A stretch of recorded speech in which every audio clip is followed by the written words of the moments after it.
Now you are running chapter 8, chapter 7 and your chapter name is Python Fundamental. Today we will discuss upon identifier और variable in Python.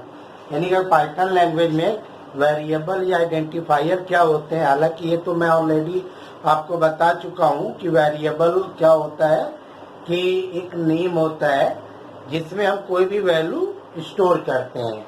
तो just उसी के बारे में कुछ और एक्स्ट्रा इंफॉर्मेशन यहाँ पे आप लोग को बताया जा रहा है कि अगर अपने पाइथन में कोई अगर वेरिएबल वगैरह अगर हम लोग डिक्लेयर करते हैं तो किस तरीके से उसका नेचर होता है या किस तरीके से वो चीज़ों को वो एक्सेस करता है या उसका क्या बिहेवियर है, वो चीज़ें बताई गई हैं। ठीक है, तो यहाँ पे मैंने ऑलरेडी कुछ आपको मैंने लिख दिया है ताकि मैं इसको एक एक जो भी आपकी हेडिंग दी गई है इसको मैं आपको समझा दूंगा और जिससे कि ये आपका जो है टाइम जो हमारा लिखने का है वो आपका बच जाएगा। ठीक है, तो वही चीजें मैं यहाँ पे आप लोगों को बता रहा हूँ।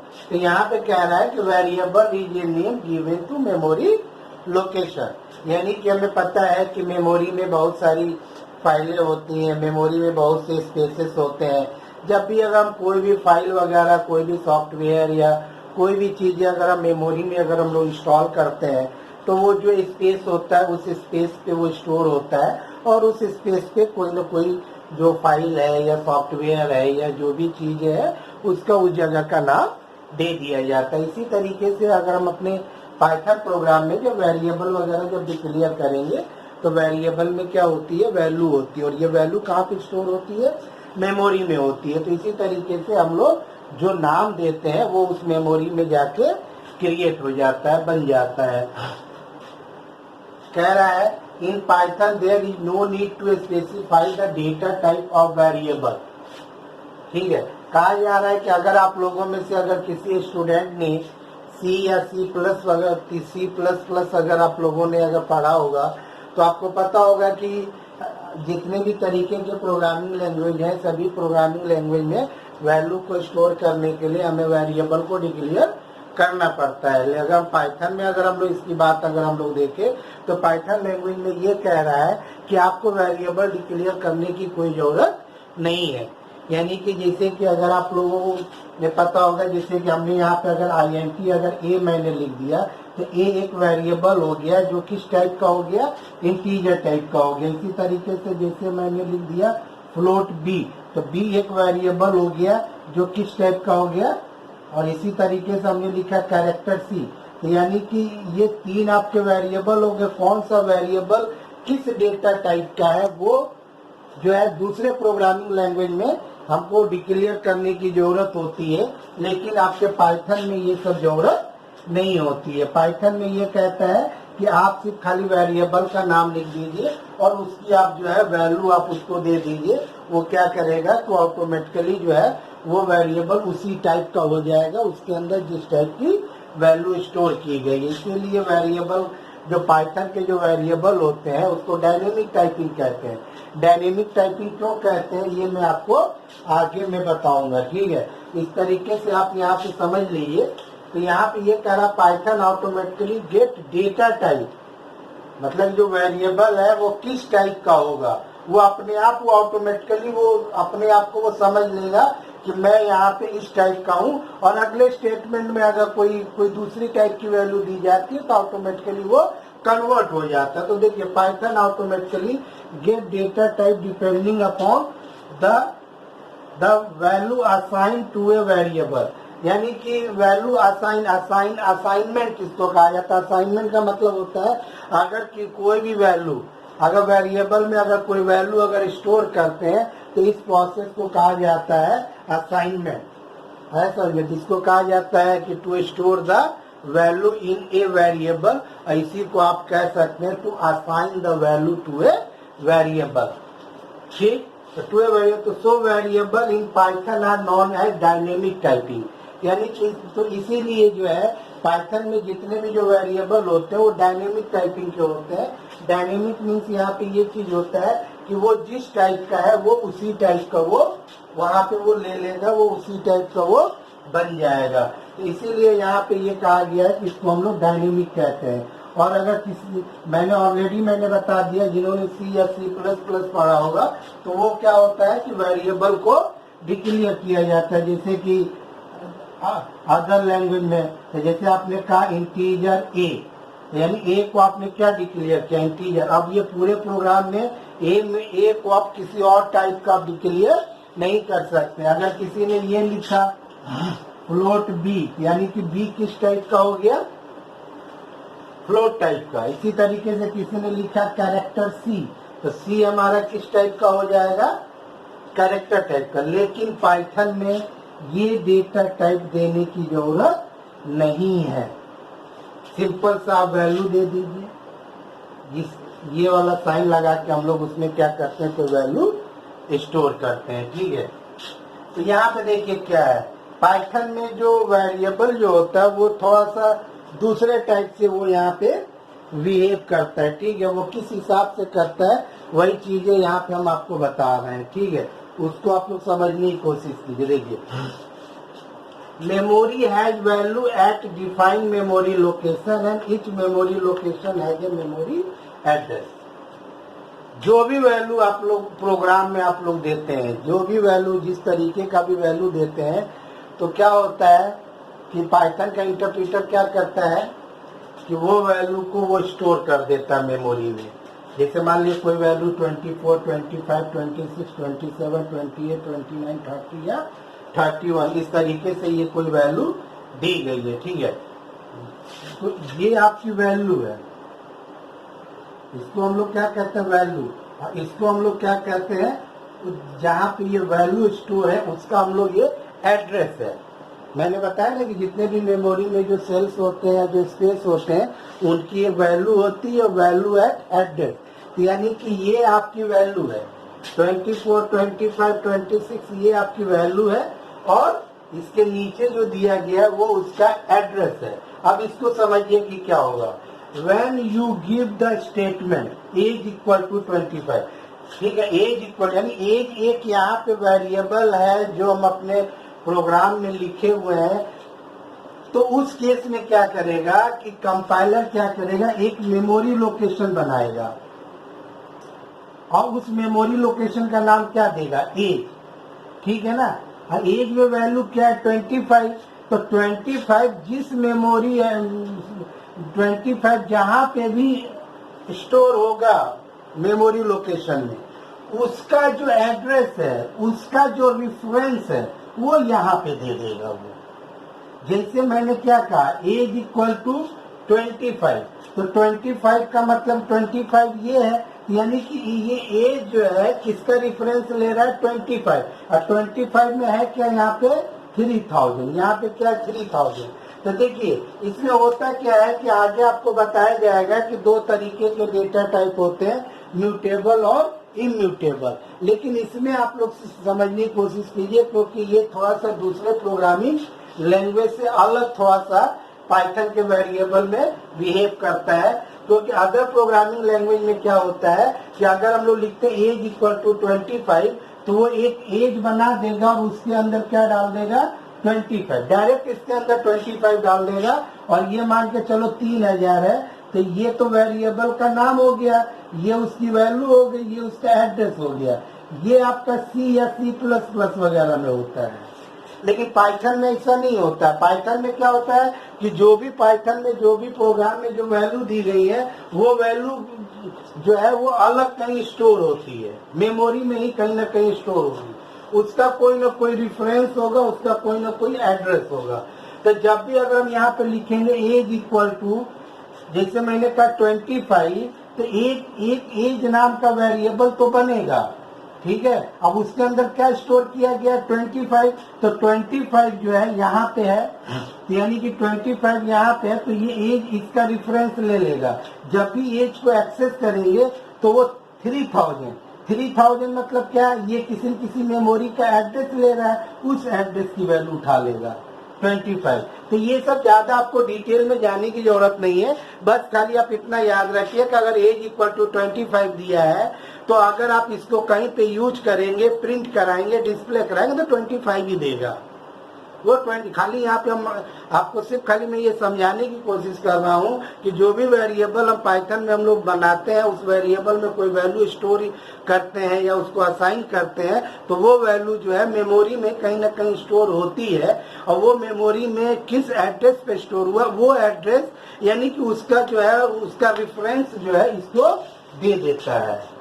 लेकिन जब आप प्रिंट कराएंगे तो 3000 थोड़ी प्रिंट करेगा क्योंकि एज जिस मेमोरी लोकेशन का रेफरेंस ले रहा है उसको।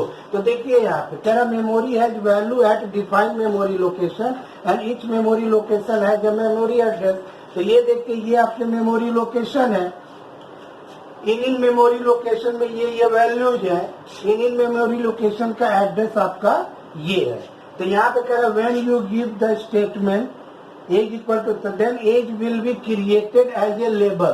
तो लेबल का मतलब क्या हो गया, फिर एक लोकेशन बनेगा और उसका नाम उसका लेबल उसका नाम क्या हो जाएगा, एज हो जाएगा, उसका लेबल क्या हो जाएगा एज हो जाएगा। ठीक, वेयर वैल्यू 25 इज स्टोर आया समझ में। यहाँ पे ये कह रहा है label and pointing to memory location where value 25 is store. यानी कि यहाँ पे ये लेबल बन गया यानी वेरिएबल बन गया और ये उसको पॉइंट करेगा, उसका रेफरेंस लेगा जहाँ पे 25 को स्टोर किया गया है। पाइथन का इंटरप्रीटर जहाँ पे इसको स्टोर किया होगा।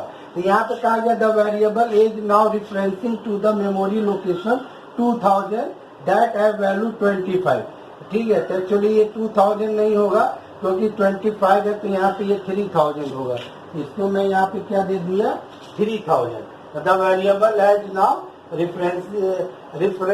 रिफरेंसिंग है यानी रिफरेंस ले रहा है, पॉइंट कर रहा है to memory location 3000 that has value 25।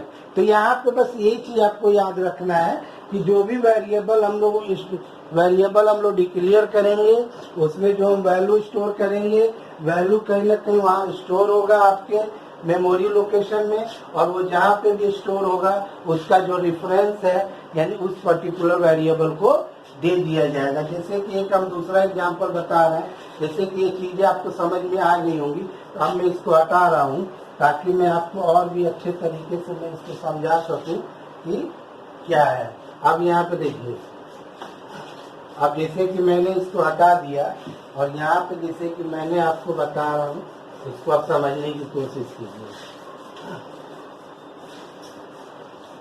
जैसे मान के चलिए फिर अगर हम लिख रहे हैं, लिखिए एक वी राइट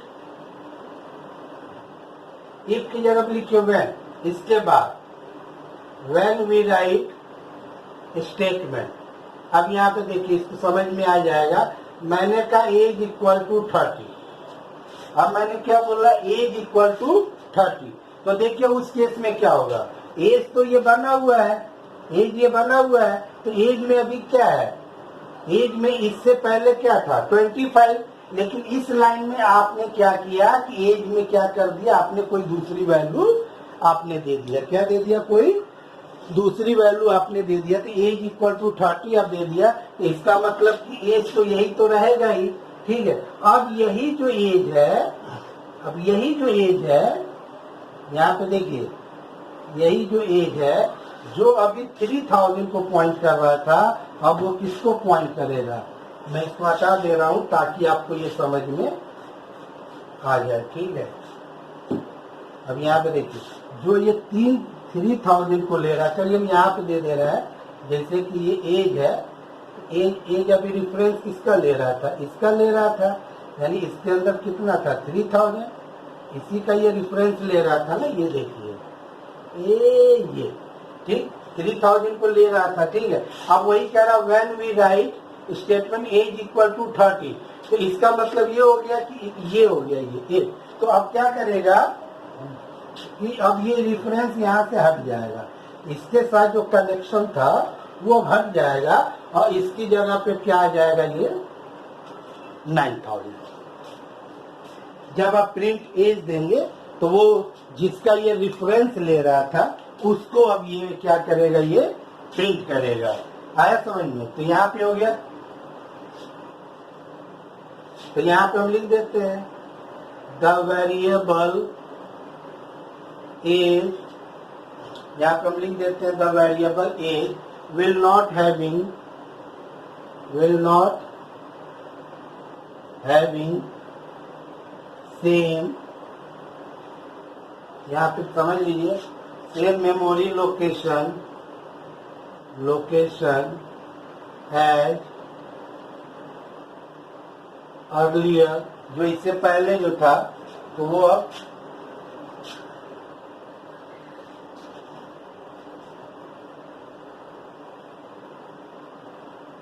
यहाँ पे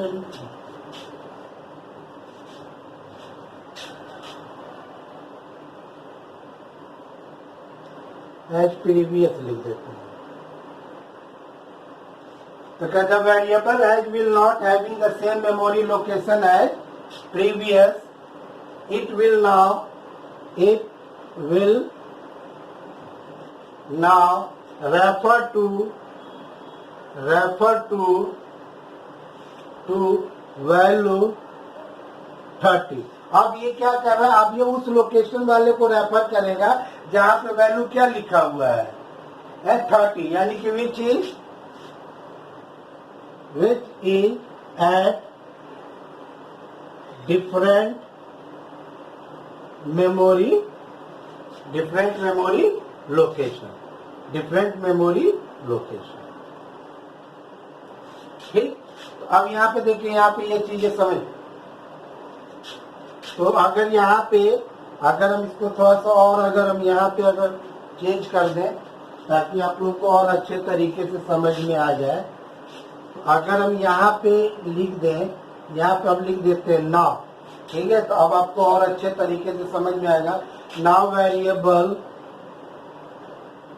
एज पॉइंटिंग या रिफरेंसिंग, ठीक है, पॉइंटिंग या रिफरेंसिंग, जो मतलब रिफरेंस मतलब जो वो रिफरेंस ले रहा है एज टू मेमोरी लोकेशन 30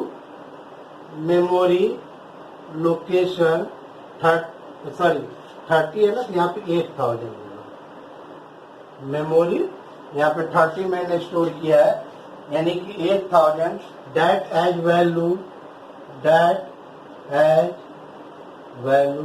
30, ठीक है। अब यहाँ पे जैसे क्या, तो अब ये क्या करेगा कि यहाँ से ये वाला लिंक अब टूट जाएगा, ठीक है ना।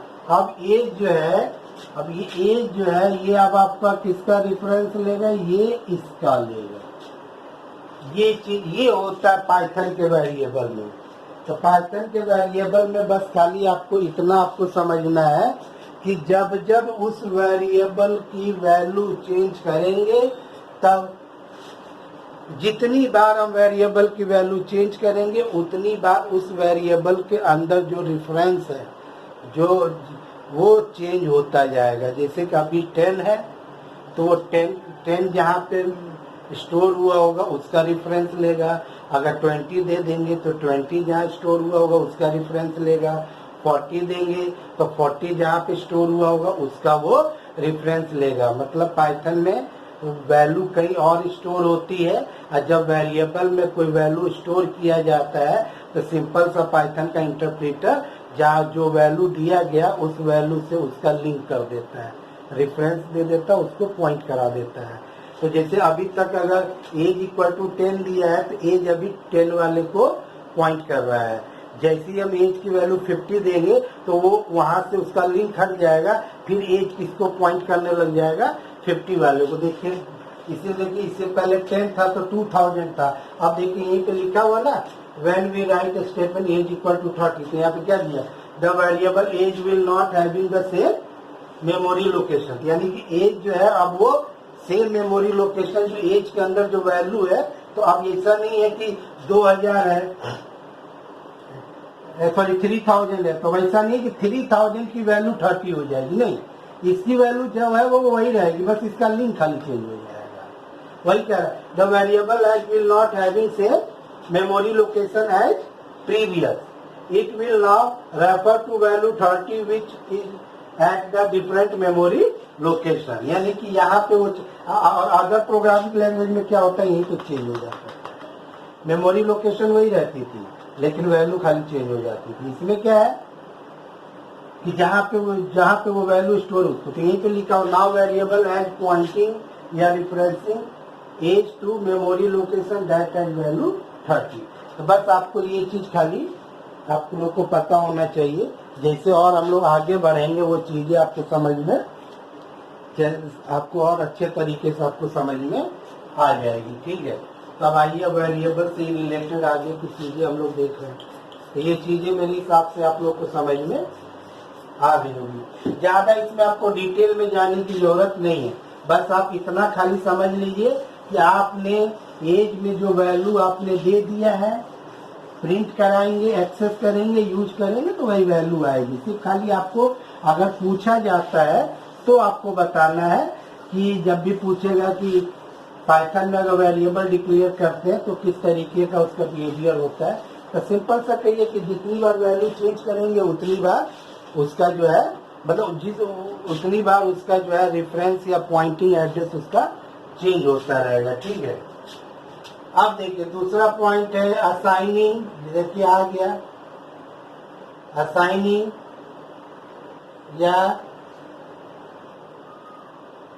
या store value to the variable, to assigning या store value to the variable.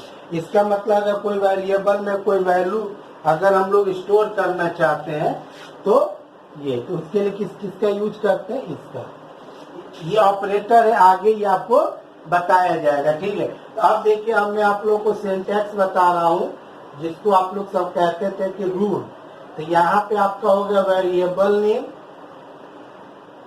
ये वाला, और यहाँ पे क्या आ जाएगी value, variable name value.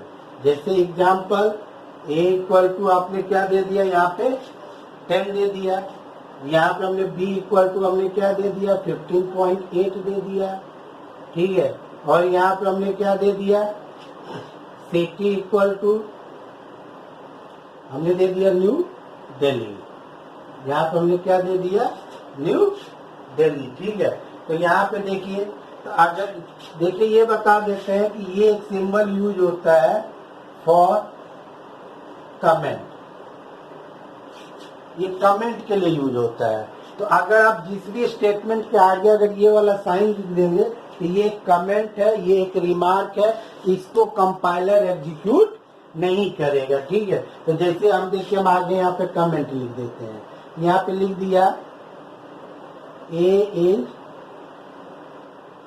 Integer data type variable. ठीक है, यहाँ पर हमने क्या दे दिया है integer data type, A is integer data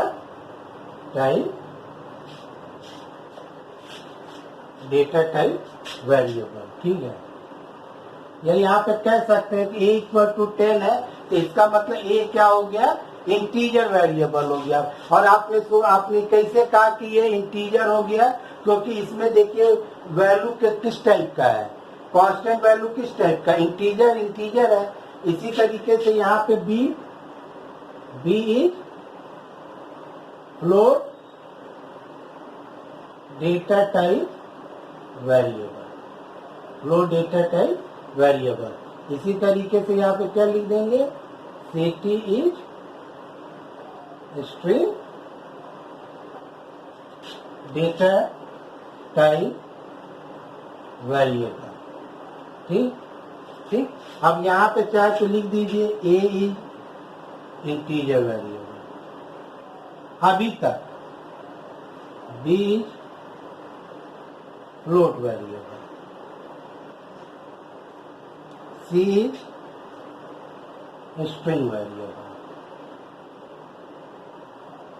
ठीक, अब इसी तरह मान लीजिए यहाँ पे डी इक्वल टू यहाँ पे हमने क्या लिख दिया नल, तो यहाँ पे क्या लिख देंगे डी इज नल वेरिएबल, यहाँ पे क्या दे देंगे डी इज नल वेरिएबल। यानी कि इसको कहा जाता है ए वेरिएबल विदाउट वैल्यू, यानी कि कोई भी वैल्यू इसके अंदर नहीं है। तो अब यहाँ पे ये चीज कहा जा रहा है कि आप कैसे पहचानोगे कि कौन सा वेरिएबल किस टाइप का बना। तो आप वैल्यू देख के समझ लेना। अगर वैल्यू इंटीजर है, बताया था ना इंटीजर प्लस माइनस 0 to 9, तो वो इंटीजर होगा। अगर वैल्यू फ्लोट है तो फ्लोट के बारे में बताया था कि फ्लोट कांस्टेंट क्या होते हैं, या फ्लोट इंटीग्रल क्या होते हैं, या फ्लोटिंग वैल्यू क्या होती है, plus minus 0 to 9 with decimal. इसमें डेसिमल दिया गया है तो बी पाइथन ऑटोमेटिकली बी को फ्लोट टाइप की तरह कंसीडर करेगा इस लाइन तक। अगर अगले लाइन में अगर बी की वैल्यू चेंज हो जाती है तो फिर वो रिसेंटली जो वैल्यू होगी वो उसी टाइप की होगी। सिटी हमने बताया था किसी भी चीज को डबल इन्वर्टेड कॉमा में लिख देंगे तो ऑटोमेटिकली वो आपका क्या बन जाता है, स्ट्रिंग बन जाता है। क्या बन जाता है, वो स्ट्रिंग बन जाता है। और एक आपको नन डाटा टाइप बताया था कि नन हम लोग तब देते हैं जब उसके अंदर कोई वैल्यू नहीं देना होता है, यानी कि जब उसको अगर प्रिंट आउट करेंगे तो कोई भी वैल्यू नहीं देंगे। ठीक है। और अभी के लिए आप याद रख लीजिए कि ये वाला जो सिंबल यूज होता है वो कमेंट के लिए होता है, यानी कि कोई अगर लाइन स्टार्टिंग में जब बिगनिंग में अगर कोई भी लाइन लिखते हैं तो उसके बारे में कमेंट लिखते हैं, रिमार्क लिखते हैं। जैसे कोई भी आप इलेक्ट्रॉनिक सामान लेकर आते हैं तो उसके साथ एक बुकलेट होता है जो मैनुअल होता है, जो उसके बारे में बताता है कि कैसे सेट करना है, कौन सा बटन किस लिए यूज होता है। तो इसी तरीके से अगर हम एक एक लाइन के बारे में प्रोग्राम में ही अगर जानना चाहते हैं कि वो लाइन क्या कर रहा है तो उसके लिए आप ये कमेंट, ये जो है आपका कमेंट के लिए यूज किया जाता है। ठीक है। तो मेरे हिसाब से ये समझ में आ गया होगा। तो ये लेफ्ट साइड में वेरिएबल, इसीलिए हम लोग यहाँ पे कहते हैं इसको एल वैल्यू, और ये वैल्यू इधर होती है तो यहाँ पे इसको क्या कहते हैं, आर वैल्यू। यानी कि एल वैल्यू वेरिएबल और आर वैल्यू वैल्यू, यानी कि असाइनमेंट ऑपरेटर के बाद इसको हम लोग असाइनमेंट ऑपरेटर करते हैं, इक्वल टू करते हैं। यही असाइनमेंट ऑपरेटर मतलब होता है to assign the value to the variable, या to give the value to the variable, to store the value to the variable. किसकी हेल्प से, with the help of equal sign या असाइनमेंट ऑपरेटर। ऑपरेटर का chapter अलग से है, वो मैं आप लोग को डिटेल में बताऊंगा। तो फिलहाल आप लोग मैथ वगैरह में तो जानते ही होंगे, इसी तरीके से वैल्यू दी जाती है। ठीक है। और अगर कभी अगर गलत अगर वैल्यू दे देंगे तो आपका क्या हो जाएगा, वो एरर आ जाएगी। एरर मतलब ये हो गया कि अगर आपने ये एरर दे दिया 10 = A तो यहाँ पे एरर आ जाएगी। एरर क्यों आ जाएगी, सिंटैक्स के हिसाब से पहले वेरिएबल होना चाहिए, बाद में वैल्यू होनी चाहिए। ठीक है। तो ये चीज आप लोग याद रखिएगा। ठीक है। तो ये साइन यूज किया जाता है वेरिएबल को वैल्यू देने के लिए। आया समझ में। अब यहाँ पे दे देते हैं मल्टीपल असाइनमेंट, मल्टीपल असाइनमेंट। ठीक है। तो इसका मतलब यहाँ पे मल्टीपल असाइनमेंट में देखिए क्या होगा, पहले हम दो दो चीजें लिख देते हैं। तो यहाँ पे हमने दे दिया assigning same value, assigning same value to multiple variable. तो पहले हम यहाँ पे सिंटैक्स दे देते हैं, ये लिखा variable name 1 comma variable equal to variable name 2 equal to variable name 3 equal to dot dot dot, फिर यहाँ पे हमने क्या दे दिया, variable name n equal to value. यानी कि अगर आपको एक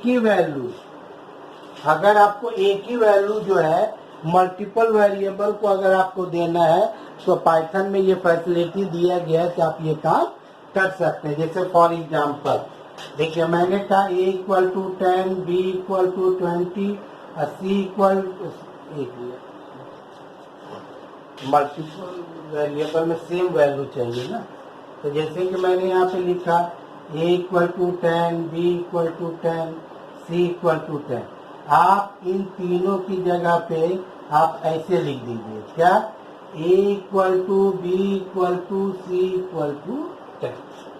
यानी कि ए में वही वैल्यू आ जाए जो बी में है, बी में वही वैल्यू आ जाए जो सी में है, और सी में वैल्यू क्या है 10 है। यानी कि इसीलिए कहा गया है मल्टीपल असाइनमेंट में दो तरीके का होता है, तो जिसमें हम यहाँ पे लिख देते हैं, ये आपका पहला है assigning same value to multiple variables, यानी कि एक ही वैल्यू जो है मल्टीपल वेरिएबल में अगर आपको देना है तो ये होता है। तो इसका मतलब क्या होगा, सिंगल वैल्यू टू, यानी कि यहाँ पे कमेंट लिख देते हैं टू स्टोर सिंगल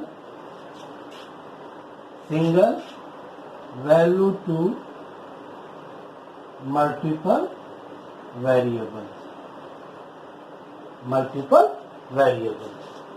ये चीज है पाइथन में, ये फैसिलिटी देता है, आप इस तरीके से कर सकते हैं। ठीक, तो वही चीज यहाँ पे दिया गया है कि अगर आपके प्रोग्राम में 3-4 वेरिएबल को सेम वैल्यू देना है तो उसको 3-4 लाइन में लिखने के बजाय इस स्टेटमेंट के थ्रू आप लिख दीजिए, आपका काम हो जाएगा। तो ये आपका फर्स्ट था। अब चलिए सेकेंड हम आपको बता दे रहे हैं, ठीक है, ताकि आपको समझ में आ जाए।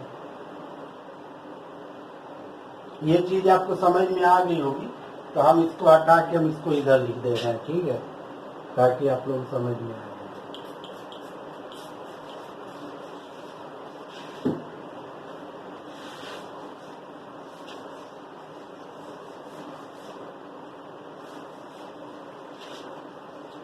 ठीक है, मल्टीपल स्टेटमेंट में ही आपका दूसरा आ रहा है असाइनिंग मल्टीपल, यहाँ पे दे रहे हैं assigning multiple values to the multiple variable. इसका मतलब क्या हो गया कि जितने वेरिएबल है उतनी वैल्यू, और वो भी क्या डिफरेंट वैल्यू, तो इसका यहाँ पे सिंटैक्स क्या होगा, सिंटैक्स होगा variable name 1 comma variable name 2 comma variable name 3 dot dot comma variable name and यहाँ पे क्या दे देंगे आपको, इक्वल टू दे देंगे, और यहाँ पे दे देंगे value 1 comma value 2 comma dot dot dot value N, ये वैल्यू एन तक आपने यहाँ पे दे दिया। अब मैं यहाँ पे एग्जांपल में बता दे रहा हूँ, A comma B comma C equal to 50 60, तो यहाँ पे क्या होगा, ए कॉमा बी यहाँ पे 3 है, ठीक, ए कॉमा बी कॉमा सी, यहाँ पे क्या दिया 50 60, यानी 50 पहले वेरिएबल में जाएगा। मतलब कि अब यहाँ पे मैं आपको बता दे रहा हूँ ताकि आपको समझ में आ जाए। इसका मतलब हुआ A equal to 50, B equal to 60 और सी इक्वल टू 10। ये चीज आपको याद रखना है, ठीक, ताकि आप लोगों को वो चीजें आपको समझ में आ जाए। अब जैसे हमने कहा A comma B equal to B comma A, अगर ये आपने कहा मतलब कि A comma B equal to B comma A, यानी कि ए में जो वैल्यू है वो बी की, ए की वैल्यू बी हो जाए, बी की वैल्यू, यानी कि आपने क्या किया कि इस तरीके की हेल्प से आप जो है दो वेरिएबल की वैल्यू को आपस में आप स्वैप कर सकते हैं, एक्सचेंज कर सकते हैं, इंटरचेंज कर सकते हैं, ठीक है। जबकि अदर प्रोग्रामिंग लैंग्वेज में क्या होता था, अदर प्रोग्रामिंग लैंग्वेज में ये होता था कि इसके लिए हमको थर्ड वेरिएबल लेने की जरूरत पड़ती थी। ये क्या है समझ में, तो यहाँ पे लिख देंगे the value of A and B actually has actually,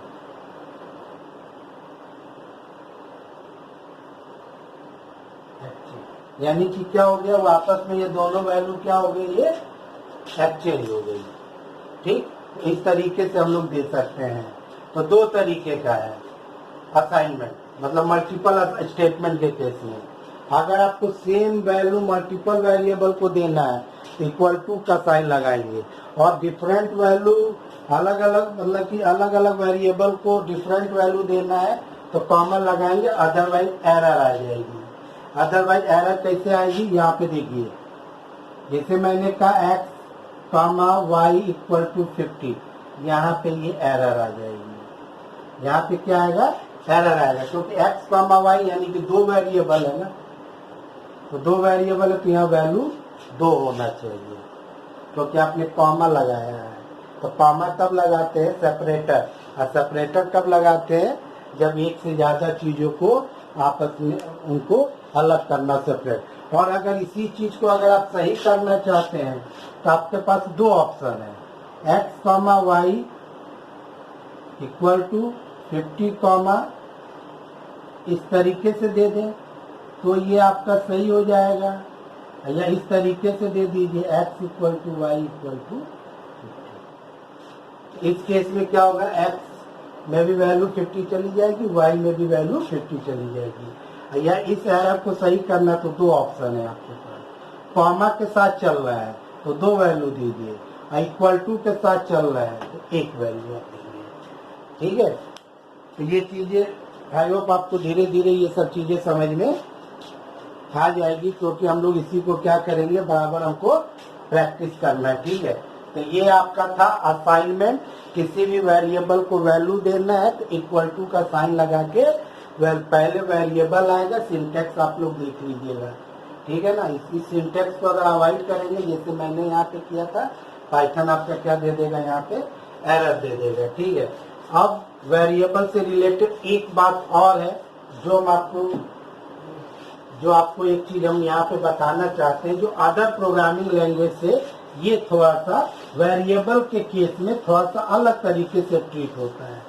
जैसे कि मैंने आपको बताया था कि अगर आप सी या अगर C++ अगर आप कर रहे हैं, ठीक है, जिन बच्चों ने किया होगा या अगर आप किसी से भी पूछेंगे तो वेरिएबल के केस में, तो वही चीजें हम यहाँ पे बता रहे हैं ताकि आप लोग को समझ में आ जाए, जिसको हम लोग कहते हैं dynamic data typing. Dynamic means होता है जो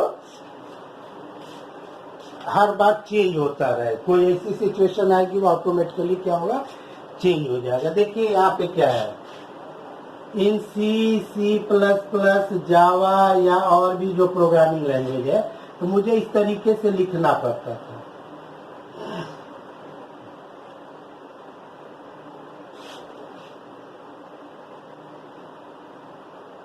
ठीक। यानी कि जब C++ या जावा और अदर प्रोग्रामिंग लैंग्वेज जब करते थे तो मुझे कोई भी वेरिएबल उस प्रोग्राम में जब हम बनाते थे तो मुझे उस वेरिएबल को डिक्लेयर करना पड़ता था।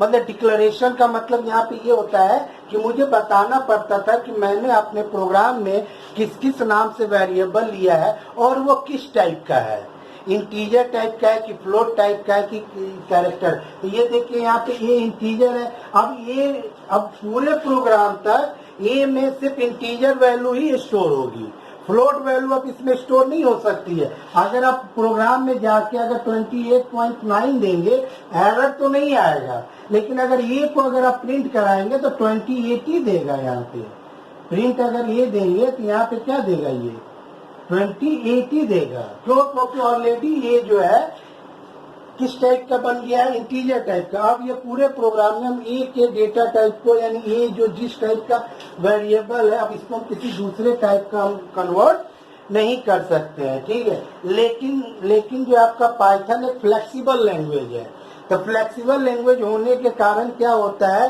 कि ए में वेरिएबल, जब भी वेरिएबल में जो वैल्यू देंगे वो उसी टाइप का बन जाएगा। इंटीजर देंगे तो इंटीजर टाइप का बन जाएगा, फ्लोट देंगे तो फ्लोट टाइप का बन जाएगा। इसीलिए इसको हम लोग कहते हैं डायनेमिक, इसीलिए हम लोग इसको क्या कहते हैं, डायनेमिक। तो यहाँ पे हम लिख देते हैं data type of variable, data type of variable depend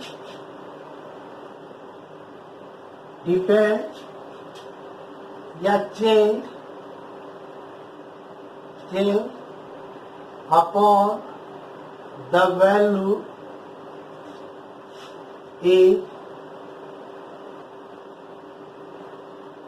value is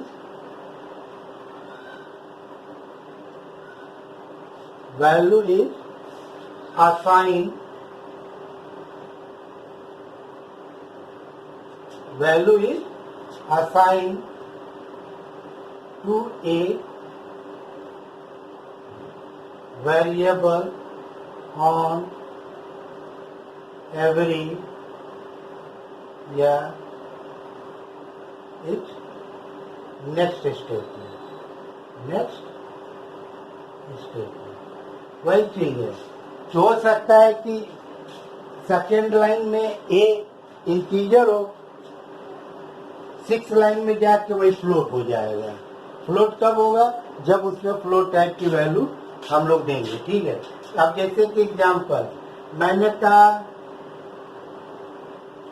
A equal to मैंने क्या कहा 60। तो यहाँ पे हमने दे दिया x is a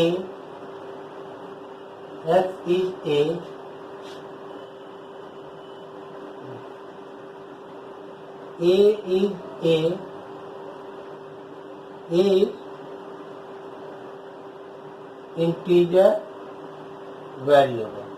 हमने यहाँ पे क्या लिख दिया? a is integer type variable. Integer type variable भी अगर चाहे तो दे दे, क्योंकि इंटीजर क्या होता है? डाटा टाइप होता है। इसमें डाटा टाइप की जगह पे इंटीजर हो गया। ठीक है, ए इंटीजर टाइप वेरिएबल। अब यहाँ पे देखिए क्या है, अगर हम यहाँ पे दे दिया ए इक्वल टू सेंट्रल एकेडमी, हमने यहाँ पे क्या दे दिया? A is central academy. अब देखिए यहाँ पे हम कमेंट लिख रहे हैं, तो now x integer data type यहाँ पे लिखे, नाउ एक्स ये ए, नाउ ए क्या हो जाएगा? Change to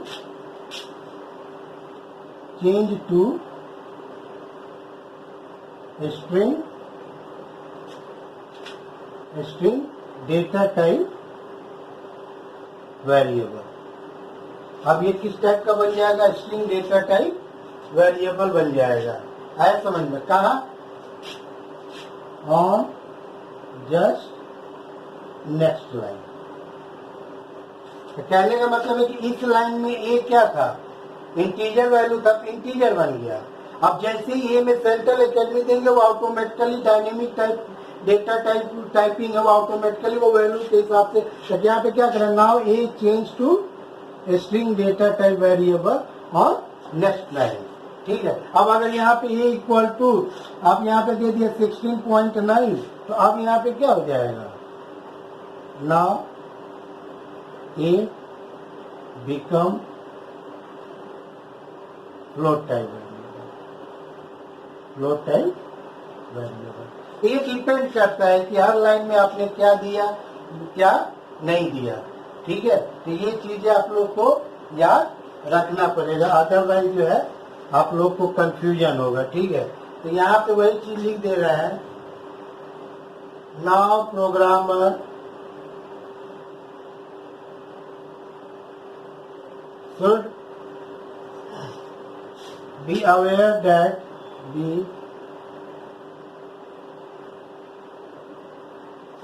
now programmer should be, ये यहाँ तक है, इसको पहले हटा ताकि आप लोग कुछ जो है समझ में आ जाए, अदरवाइज आप लोग को प्रॉब्लम होगी। शुड भी इतना लाइन आप लोग का उसमें है, ये चीज अवेयर दैट नॉट